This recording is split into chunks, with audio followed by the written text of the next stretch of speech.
வீட்ல வந்து என்ன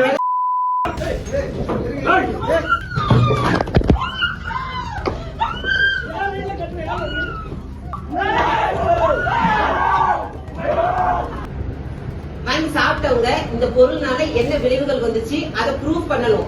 எவனாவது வாய்ப்பு வந்து பேசுறதெல்லாம் நான் ஆதாரமா எடுக்க முடியாது. எனக்கு 1000 எதிரி இருப்பான், அவன் வாய்ப்பு வந்ததெல்லாம் பேசிட்டு இருப்பான், அதெல்லாம் நான் ஆதாரமா எடுக்க முடியாது. எங்க வீட்ல வந்து இப்படி சவுண்ட் வைஸ் பேசினா நீங்க அவ்வளவு தப்பு பண்ணிருக்க. எங்க வீட்ல வந்து பேசுறாங்க.